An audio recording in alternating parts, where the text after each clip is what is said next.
নমস্কার বন্ধুরা, সর্বাণী রান্নাঘরে আপনাদের সবাইকে স্বাগত। বন্ধুরা, আজকে আমি চলে এসেছি পাকা টমেটো নিয়ে। আর এই টমেটোগুলো আমার বাড়ির বাগানের গাছের টমেটো। বেশ অনেকটা পরিমাণে এই পেকে যাওয়া টমেটো, একসঙ্গে বেশি খাওয়া যাবে না। ভাবছি এই পাকা টমেটো দিয়েই একটা রেসিপি আপনাদের সঙ্গে শেয়ার করব। আমি এই পেকে যাওয়া টমেটো দিয়ে কি বানাতে চলেছি আপনারা ভিডিওটা প্রথম থেকে শেষ পর্যন্ত দেখতে থাকুন। আশা করছি আপনাদের ভীষণই ভালো লাগবে আজকের রেসিপি। আজকে আমি এই টমেটো থেকে বেশি লাল এই রকম টমেটোগুলোই বেছে নেব।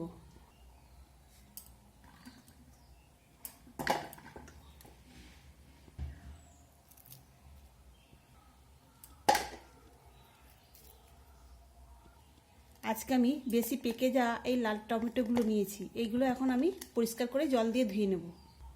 এই টমেটোগুলো আমি পরিষ্কার করে ধুয়ে নিয়েছি। এখন এই টমেটোগুলোকে কেটে নিতে হবে। এই টমেটোগুলো খুব বেশি ছোট করার প্রয়োজন নেই। আমি প্রত্যেকটা টমেটোকে এইভাবে 4 ভাগ করে কেটে নেব।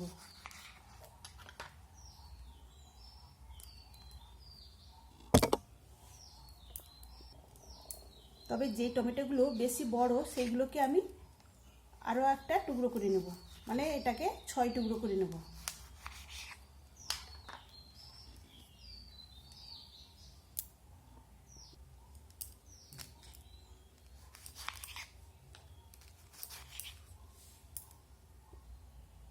আপনারা যদি বাজার থেকে টমেটো কিনে রেসিপিটা তৈরি করেন তো এইভাবে লাল দেখে টমেটোগুলো কেনার চেষ্টা করবেন, তাহলে কিন্তু রেসিপিটা খুব ভালো হবে। আমি এখানে সব টমেটোগুলোই কেটে নিয়েছি। এগুলোকে এখন একটা কড়ার মধ্যে আমি তুলে নেব। সব কেটে রাখা টমেটো আমি কড়ার মধ্যে তুলে নিয়েছি। এখন আমি এর মধ্যে দিয়ে দেব 3 টুকরো আদা, 2 কোয়া রসুন, আর নিয়েছি একটা মিডিয়াম সাইজের পেঁয়াজ, তার অর্ধেকটা আমি এর মধ্যে দিয়ে দিলাম। আর দিলাম 2টো ছোটো এলাচ, 5টা লবঙ্গ, আর দিলাম 2 টুকরো দারুচিনি।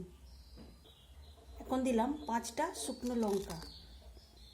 এখন এই কড়াইটা গ্যাস অন করে বসিয়ে দেব।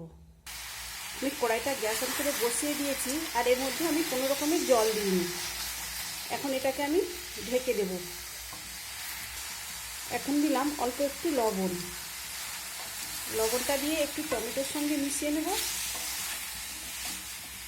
এখন ঢেকে দিয়ে 5 থেকে 6 মিনিট রেখে দেব। গ্যাসের ফ্লেমটাকে আমি মিডিয়ামে করে দিয়েছি। লবণ দেওয়ার ফলে টমেটো থেকে যে জলটা বেরোবে তার মধ্যেই এই টমেটোগুলো সেদ্ধ হয়ে যাবে। আমি 5 থেকে 6 মিনিট পরে ঢাকা চাপাটা খুলে নিয়েছি, আর দেখুন এখানে টমেটোগুলো অনেকটাই সেদ্ধ হয়ে নরম হয়ে গেছে। আমি আজকে আমার বাড়ির বাগানের গাছের টমেটো, এটা ওজনে প্রায় 1 কেজি 200 হবে। এই সময় বাজারে প্রচুর টমেটো পাওয়া যাচ্ছে, আর দামেও ভীষণ সস্তা। আপনারা চাইলে এর থেকে বেশি পরিমাণে টমেটো কিনে নিয়ে এইভাবে রেসিপিটি বানিয়ে নিতে পারেন। আমি আজকে এটা দিয়ে বানাচ্ছি, আরও পরে বানিয়ে নেব। দেখুন এখানে টমেটোগুলো একদম সেদ্ধ হয়ে গেছে। এখন এটাকে এবার নামিয়ে আমি ঠান্ডা করে নেব।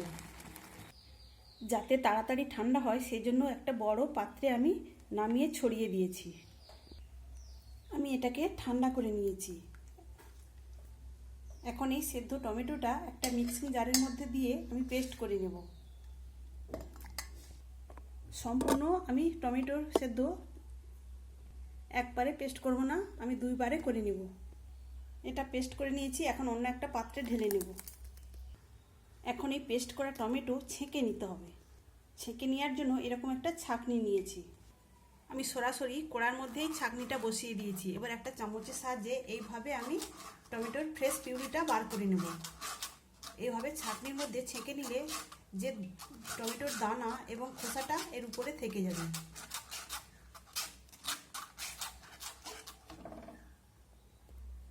দেখুন এইভাবে ছেঁকে নেওয়ার ফলে যে টমেটোর দানা এবং খোসাটা কত সুন্দরভাবে আলাদা হয়ে গেছে।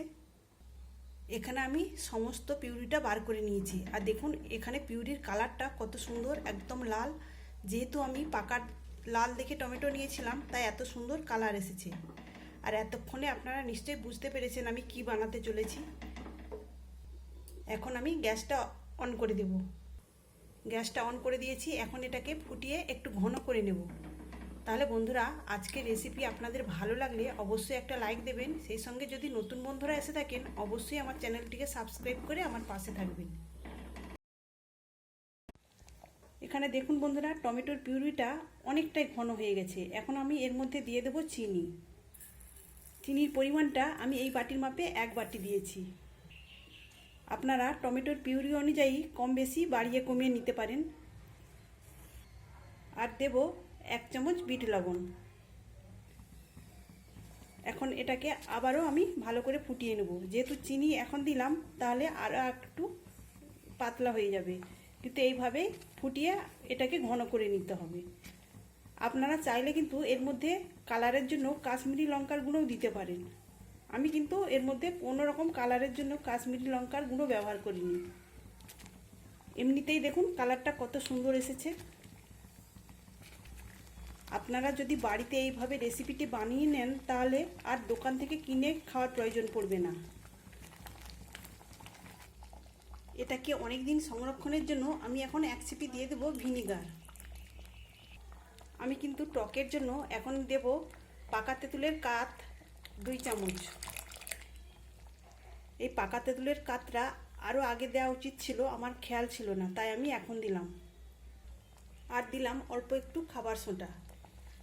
এই ভিনিগার আর এই খাবার সোঁটাটা দেওয়ার ফলে এটা অনেক দিন পর্যন্ত ভালো থাকবে।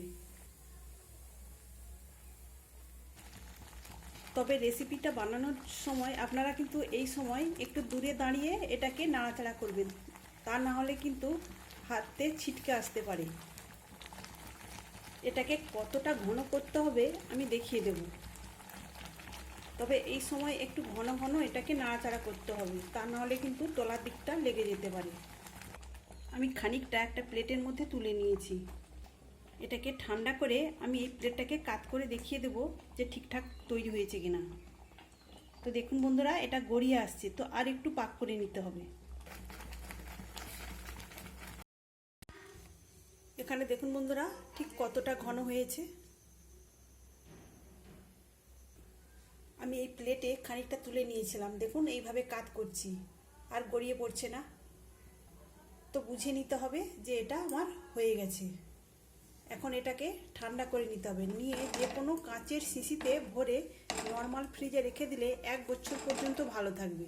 তবে আজকে আমি কাঁচের শিশিতে ভরবো না, এরকম একটা কাঁচের গ্লাস নিয়েছি। এই কাঁচের গ্লাসে ভরে আমি ঢেকে নর্মাল ফ্রিজে রেখে দেবো। তাহলে বন্ধুরা, আপনারা অবশ্যই এভাবে একবার বাড়িতে টমেটো সস বানিয়ে নেবেন, তাহলে আর দোকান থেকে কিনে খেতেও হবে না, অনেক টাকা সাশ্রয় হবে। আর আজকের রেসিপি আপনাদের কেমন লাগলো অবশ্যই কমেন্ট করে জানাবেন। তাহলে আজকের মতো আসি, সবাই ভালো থাকবেন, সুস্থ থাকবেন, ধন্যবাদ।